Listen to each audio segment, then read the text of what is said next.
Welcome to TuxReadyAussie.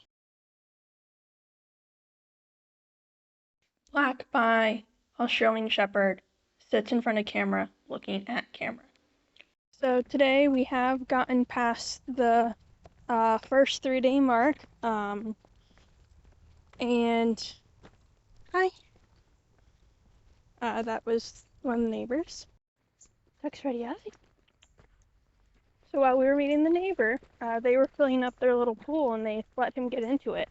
But initially, the pool had a strange hose in it, and my dog did not want to get into it. But when we realized the hose was the issue, we solved that, and he was able to get in. So his paws are a little wet to cool off. But anyways, I did want to just give a rough timeline. So since I am doing about one video a week, that means that these vlog videos are being shown a bit after when a bit after when it was filmed. So to give a rough time estimate, so the accessibility video, I pretty much released it the same week I filmed it, which happens to be this week right now. I don't really have to give that timeline. I'm not going to give any other timeline items, but I did want to give that piece of information so that you can know for reference that hopefully the following week's videos will be similar to what is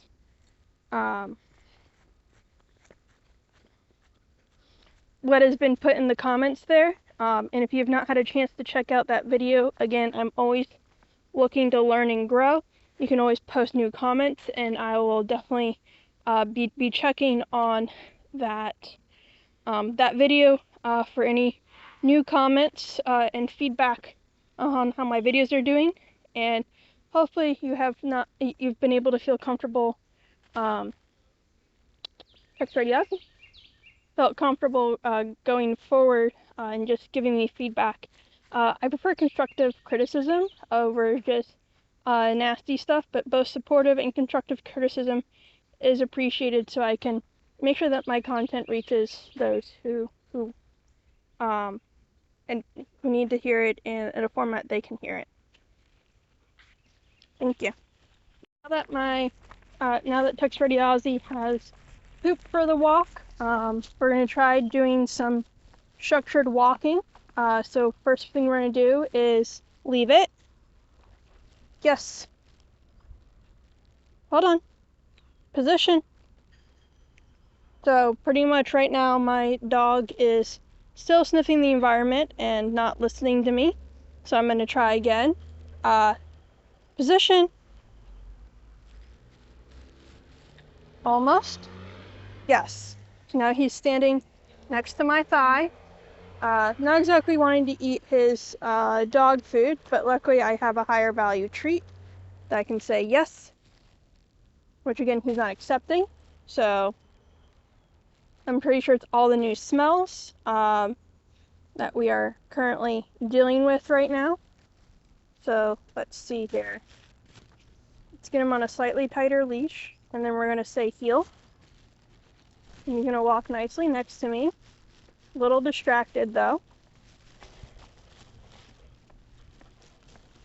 So we haven't walked this part of the street yet, so it is a lot of new smells that he's gonna try and go after. But part of it is just to keep moving, because a moving dog is kind of like the physics saying of an object in motion wants to stay in motion, an object at rest wants to stay at rest. So as long as he keeps moving and focusing on me, good boy, TuxReadyAussie, then we should be pretty good to go on that front, where we just keep moving. He does do some check-ins on me. He is trying to take me towards the grass, so we're gonna make sure I'm the one who's telling him what side of the road we're going on. which is this one over here.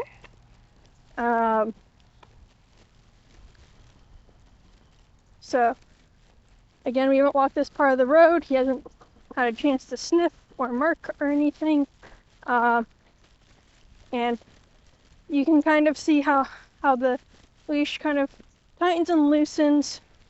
For the most part, it's loose, even though he might not be in a perfect heel. He is still walking relatively nice to me. Leave it. Let's go. Good. TuxReadyAussie. Good boy. So it sounds like there's some construction going on in the background. Not necessarily the background of my dog, because he's walking on the pavement, and that's what you see. But that's the noises you probably hear as we're just walking around.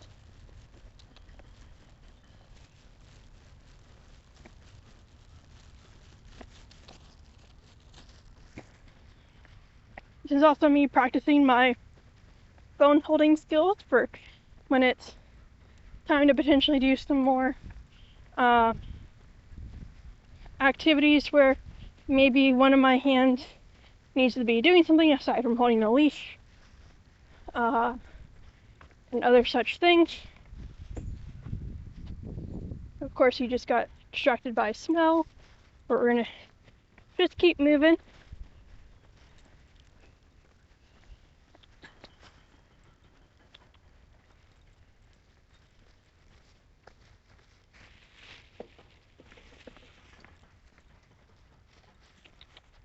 Leave it.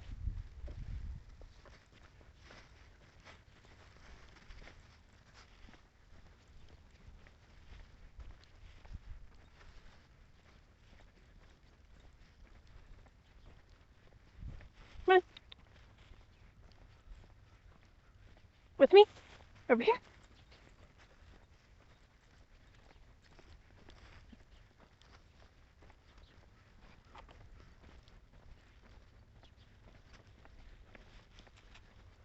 Good.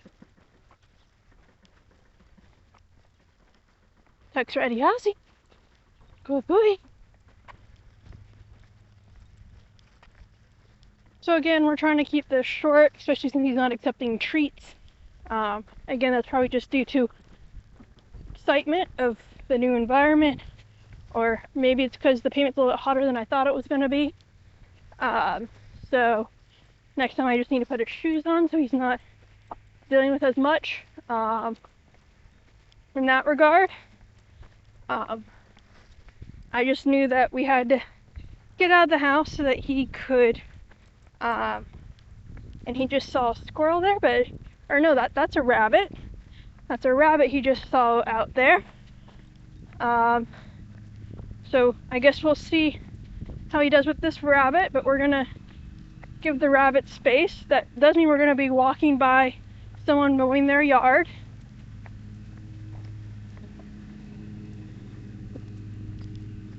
And of course, the bunny's now disappeared, so that makes it a little easier on TuxReadyAussie.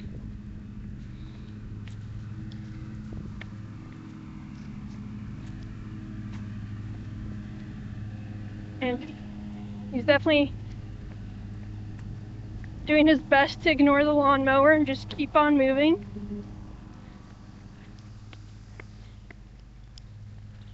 And of course, he startled at a person who's using their tools. And we had to immediately get over because I didn't realize there was a car behind me. I guess that's the downside of paying attention to your phone while walking your dog. As you may not know if there's a car behind you, especially when there's lawn equipment noise going on in the background. So far, this walk is going pretty well.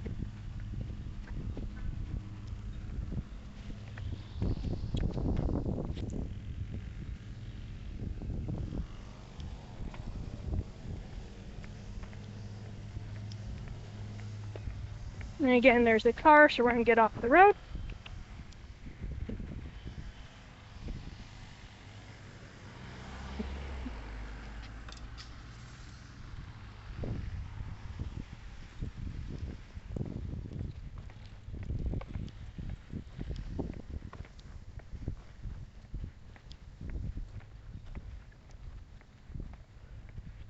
Good boy.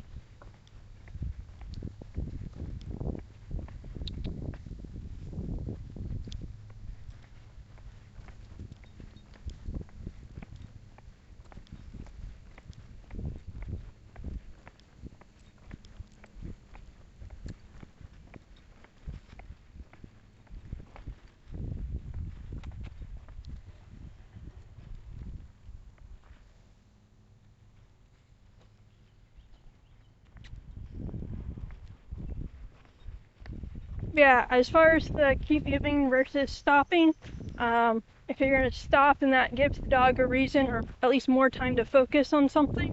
If you keep moving, hopefully you can get them to refocus on you, especially dogs with higher prey drive. They're going to be more likely to want to go after the moving thing. So if you're the moving thing, they'll probably be staying with you, as opposed to fixating on what other moving thing is out there while you are stopped. Alright, so we're going to be approaching a grate, so we're going to see how he does around it. I am going to give him a little bit of extra leash so he can decide what he wants to do. But there's the grate, and he's approaching it. Good, TuxReadyAussie. Good check. So that is, his posture is not necessarily the most brave posture, but he is checking it out like a good dog. And we're just going to leave it at that, because that is a positive experience. Again, I believe I mentioned this already, but Grates of all shapes and sizes are not necessarily his biggest fan. I did try to expose him to one when he was younger, but it did have slightly bigger gaps than his feet, so I feel like that may have been a contribution to it. So dogs, it's good for the dogs to be okay around grates, but they don't have to walk on them, especially if their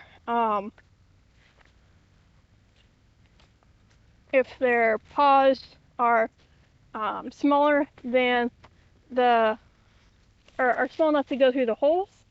That's not necessarily something we want to have the dogs deal with.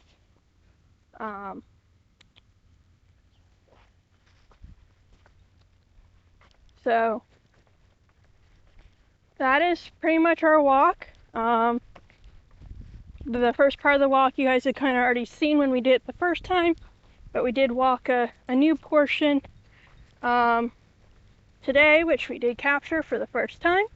It was a pretty easy walk, but slowly trying to, I mean, he'll be fine, but trying to slowly do up my endurance, because I got spoiled kind of with having a yard. Leave it. With having a yard, I could just let him run and win.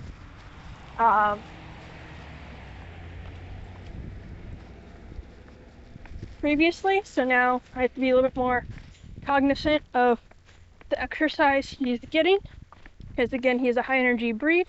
I can do a lot with mental energy, but they still do need a physical outlet. So I do believe they said that the pool of water was still going to be there, so let's see if I can capture him going into the kiddie pool that has water in it for you guys to see how he does that. Now, I will admit he's not much of a swimmer, but he does like to play in water. So, TuxReadyAussie, hop in. Good boy. Let's go.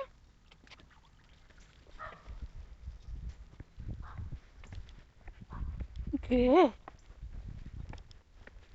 So, very brief. He did get some more time before, but it was aggravating the other dog, and I want to be considerate of the other dog that is there. But I did previously have permission to let my dog get his feet wet in the kiddie pool. So there we have it. That's our walk for the day. As we educate business owners and dog owners and those who may have an allergy or fear of dogs or other animals to know their rights at the federal level in the United States. If we work together and become educated as a community, and we can protect people from being scammed when it comes to dogs and their rights federally.